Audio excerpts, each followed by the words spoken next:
बिस्मिल्लाहिर्रहमानिर्रहीम। अस्सलामुअलैकुम नाज़रीन, तमाम तारीफ़ ज़ात पाक की जिसने ये कायनात तख्लीक की और दरूद सलाम आखिर ज़मान नबी हज़रत मोहम्मद सल्लल्लाहु अलैहि वसल्लम की ज़ात पाक पर जिनकी वजह से ये कायनात तख्लीक की गई। नाज़रीन, आज की वीडियो में हम बात करेंगे तहरीक लबैक पाकिस्तान की शुरा पर जिस तरह से हमला किया गया और साद रज़ी साहब का साथ देने वालों को जिस तरह से एक गैंग जो है वो ऐसे समझ लें कि उनका पीछाकारी है और यानी जब भी उनको कोई मौका मिलता है तो ये क्या करते हैं, अटैक करते हैं। ये अटैक क्यों करते हैं, इसके पीछे रीज़न क्या है और ये गैंग कौन सी है और इस गैंग ने कब कब जो है ना वो वार किए हैं और ये गैंग किस तरह से एक्सपोज हुई है, ये तमाम चीज़ें आप लोगों के साथ इस वीडियो के अंदर शेयर होंगी। चैनल पर नए हैं तो इसको लाजमी सब्सक्राइब करें, वीडियो को शेयर करें और कमेंट्स भी करें। जितनी बहन भाई देख रहे हैं ये आपसे रिक्वेस्ट है। सबसे पहली बात नाज़रीन कि तहरीक लबैक पाकिस्तान के मजलिस शूरा, इसके ऊपर हमला क्यों किया जाता है, इसके पीछे अटैक क्यों किया जाता है और अटैक करने वाले किस नियत से अटैक करते हैं और उनका प्लान क्या होता है, उनके पीछे पूरी की पूरी चाल क्या होती है। और दूसरे नंबर पर ये अटैक करते हैं और इनके अटैक से किन किन लोगों के जो दिल हैं वो हार्ट होते हैं। इस तरह से बहुत सी यानी चीज़ें हैं जो आप लोगों के साथ इस वीडियो के अंदर डिटेल के साथ जो है ना वो शेयर। सबसे पहली बात नाज़रीन, शफकत जमील साहब ये इंटरव्यू देते हैं उसामा जैद साहब को, सेकंड टाइम वो अपने चैनल के ऊपर जो है ना वो अपलोड करते हैं। वो अपने साथ कुरान को उठाते हैं, कुरान को, और वो कहते हैं कि अल्लामा फ़रूक रतन साहब ये था, अल्लामा फ़रूक रतन साहब वो था, उसने ज़ाती प्रॉपर्टी ख़रीदी और ख़रीद कर इसने एक शख्स है उसको पैसे नहीं अदा किए, वो मेरे पास आया, उसका मामला मरकज़ तक पहुंचा, ये था वो था, यानी वो जो कुछ था उन्होंने बयान किया।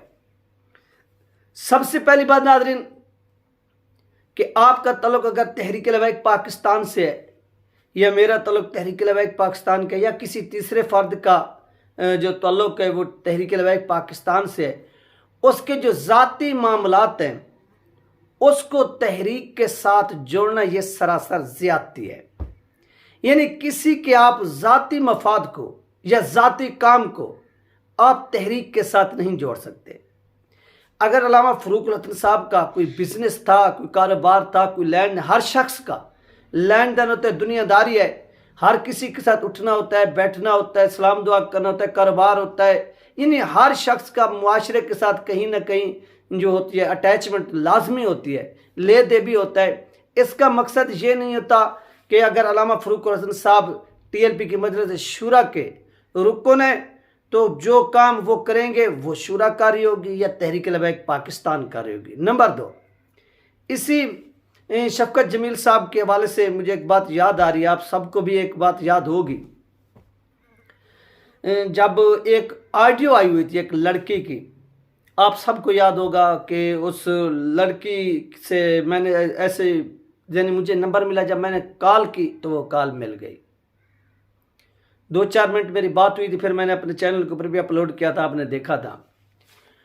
वो लड़की कह रही थी कि मैं क्या कर रही थी कि मैं अपना मस्जिद रहमतुल्लिल आलमीन घुस गई। यानी ये गैंग जो ये गैंग बड़ी पुरानी गैंग है, ये बहुत ही पुरानी गैंग है। मैं जो बात आपको समझाने जा रहा हूँ, 1 साल पहले मैंने एक वीडियो बनाई थी कि वो लड़की कह रही थी कि मैं मस्जिद रहमतुल्लिल आलमीन गई, मैं वहाँ पर जाकर साद रज़ी साहब से पेश होगी, मैंने कहा कि आपने एग्रीमेंट किया है शुहदा के साथ, तो धोखा किया गया, ये किया गया, वो किया गया, जो हुकूमत के साथ आपने एग्रीमेंट किया, ये तमाम चीज़ें वो अपनी ऑडियो के अंदर भी बयान करती रही, इधर उधर भी भागती भूगती रही। तो जब मेरी बातचीत हुई उसके बाद मैंने एक वीडियो बनाई, मैंने कहा तू मुझे ये बता, जब हम मरकज़ जाते हैं तो हमारी 2-3 मरतबा तलाशी ली जाती है, यहाँ से ऐसे ऐसे हाथ लगाना शुरू करते हैं, यानी चेक करते हैं कि किसी ने अपनी बॉडी के साथ वो बम्प वगैरह तो नहीं बांधा हुआ, क्या उन्होंने तुझे नहीं छुआ होगा जो सामने सीढ़ी के ऊपर खड़े होते हैं। यानी मस्जिद रहमतुल्लाह में जब आप इंटर होते हैं तो आप देखते हैं कि सीढ़ी के ऊपर 2-3 लड़के खड़े होते हैं जो तलाशी ले रहे होते हैं और उसके बाद एक आगे और खड़ा होता है। इस तरह क्या उसने उनमें से किसी एक ने भी आपको यहाँ पर नहीं छुआ होगा, यहाँ पर या यहाँ पर किसी पर छुआ होगा, लाजमी छुआ होगा और उनको महसूस भी हो गया कि ये औरत है या मर्द है या कोई हिजड़ा है, क्या चीज़ है, वो तो उसी वक्त ही पता चल जाता है। आपकी वो 2 नंबरी भी एक्सपोज हुई और वो 2 नंबरी भी पकड़ी गई। यानी अगर देखा जाए तो ये गैंग पिछले साल से ये अपना जो किरदार है वो अदा कर रही है और बारी बारी जो है वो आकर हमला करती है। हमला किसके ऊपर करती है? साद रिजवी साहब के ऊपर। हमला किसके ऊपर करती है? मजलिस शूरा के ऊपर।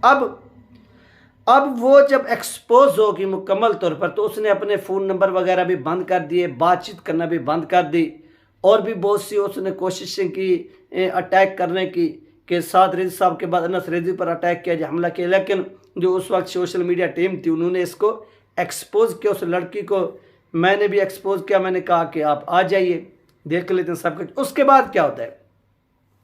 उसके बाद यही शफकत जमील साहब हो गए या और भी लोग हैं, इनकी जो आपस में जो जहाँ तक मुझे खबर मिली थी कि ये आपस में मिले हुए हैं। मिले हुए क्यों हैं? आपको मालूम है कि हर जमात के अंदर ऊंच नीच हो जाती है। इनको गालबन किसी ओहदे से हटाया गया। जब आप किसी को किसी के ओहदे से हटा दें तो वो फ़ौरन क्या करना शुरू कर देते हैं? ब्लेम करना शुरू कर देते हैं कि फ़लाँ ने भी ये किया, फ़लाँ ने भी ये किया, फ़लाँ ने भी ये किया, वो तो बैठे हुए मुझे निकाल दिया। भाई अगर आपको कोई जमात से निकालता है तो उसका तरीक़ाकार यही है कि आप खामोशी के साथ बैठ जाएं। अगर आप बेगुनाह भी हैं आप खामोश हो जाएं। जब आप खामोशी इख्तियार करके बैठ जाएंगे आपकी जगह किसी और को ओहदा दिया जाएगा या बिठाया जाएगा। उसका साफ ज़ाहिर नतीजा जो रिज़ल्ट निकलना है वो रिज़ल्ट ये निकलना है कि वो भी अगर अपने काम के ऊपर पूरा ना उतर सकेंगे तो फिर आप चाहे ऑलरेडी मौजूद हैं आपको बुला लेंगे। ऐसा नहीं है कि आपको निकाला जाए फिर आप किसी की ज़ात के ऊपर हमला कर दें, फिर आप कहें कि क्या इन लोगों ने क्या करना है, दीन इस्लाम को तख्त पर लाने जो लोगों के पैसे खा गए। यानी डायरेक्टली शूरा के ऊपर हमला करना ये गलत बात है। इससे आप शूरा को निशाना नहीं बना रहे, इससे आप ऐसा समझ रहे कि तहरीक लबैक पाकिस्तान को डायरेक्टली निशाना बना रहे हैं। आप साद हुसैन रिज़वी साहब को निशाना बना रहे हैं। और आप जब तहरीक लबैक पाकिस्तान को निशाना बनाते हैं तो क्या आपको उन शुहदा का खून नज़र नहीं आता, वो गाजी नज़र नहीं आते, जो वो माजूर नज़र नहीं आते, जो ज़ख्मी हुए हैं, जो शहीद हुए हैं, इस तहरीक की खातिर उन्होंने कुर्बानियाँ दी हैं। तो थोड़ा आप इसके ऊपर सोच कर बात किया करें। अगर आपकी ज़ाती किसी के साथ रंजिश है, आप रंजीदा हैं, तो उस चीज़ को आप तहरीक से ना जोड़ें। आपका अगर किसी के साथ ज़ाती तौर पर कोई लड़ाई है, झगड़ा है, जो भी मामलात हैं, आप खुद हल करें। आप मीडिया के ऊपर आकर किसी के ऊपर तनकीद करना, फिर टीएलपी का नाम लेना, फिर टीएलपी को बदनाम करने की कोशिश करना, ये गलत है और ये चीज़ नाकाबिल बर्दाश्त है। और इसके पीछे आप एक शख्स को जब निशाना कर रहे होते हैं तो आप एक को नहीं बल्कि साद हुसैन रिज़वी साहब के साथ जितने लोग चल रहे होते हैं उन सब लोगों को के दिलों को आप ज़ख्मी कर रहे होते हैं, आप तकलीफ़ पहुंचा रहे होते हैं। इस चीज़ से आप इज्तनाब करें। आपका मामला है अल्लामा फ़ारूक हुसैन साहब तो आप उनसे बात करें, हल करें।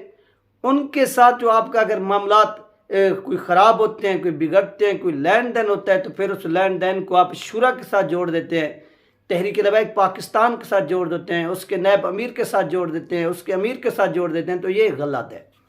दुश्मन को भी चाहिए कि वो इन चीज़ों को करने की बजाय वो अपने पहले गिरबान में झांके कि ये मैं जो कर रहा हूँ इससे कितनी जो है ना टीएलपी को नुकसान होगा या टीएलपी के जो लोग हैं इससे मुतासिर होंगे। बल्कि टीएलपी के लोग जो साद हुसैन साहब से मुंसलिक हैं आप उनको तोड़ सकते हैं, ना ही आप उनके जज्बात जो है उनको मजरूह कर सकते हैं। वो आज भी अपनी तहरीक के साथ खड़े हैं, वो कल भी अपनी तहरीक के साथ खड़े थे और खड़े रहेंगे। आप उनको किसी भी सूरत जो है ना वो हर्ट नहीं कर सकते। जो आपने ये कोशिश की है और ये जो गैंग है, इस गैंग को जिसने लॉन्च किया है वो भी आपको पता चल जाएगा कि ये गैंग कौन सी है और ये गैंग काम क्या करती है। इस तरह से ये पूरी की पूरी गैंग है जो आज से 1 साल पहले वो लड़की सामने आई थी और वही सीज़न चल रहा है तो ये बुज़ुर्ग साहब जो हैं वो शफकत जमील साहब ये सामने आ गए। यानी गैंग वक्तन फ़वक्तन जो है वो लॉन्च कर दी जाती है और लॉन्च करके लोगों के जज्बात के साथ खेला जाता है और टीएलपी के साथ जो मोहब्बत होती है लोगों को, इनका प्लान है कि ये किसी तरह से मोहब्बत को ख़त्म किया जाए। तो ये चीज़ ऐसे समझ लें कि जल्दी जल्दी ख़त्म होने वाली नहीं है, चाहे ये जो कुछ भी कर लें। इनके ऐसे समझ लें कि कारकुनान जो हैं बातों में नहीं आने वाले। ये इनकी पूरी की पूरी नाज़रीन स्टोरी है इस गैंग की, और ये गैंग खुद ब खुद ही एक्सपोज हो गई है।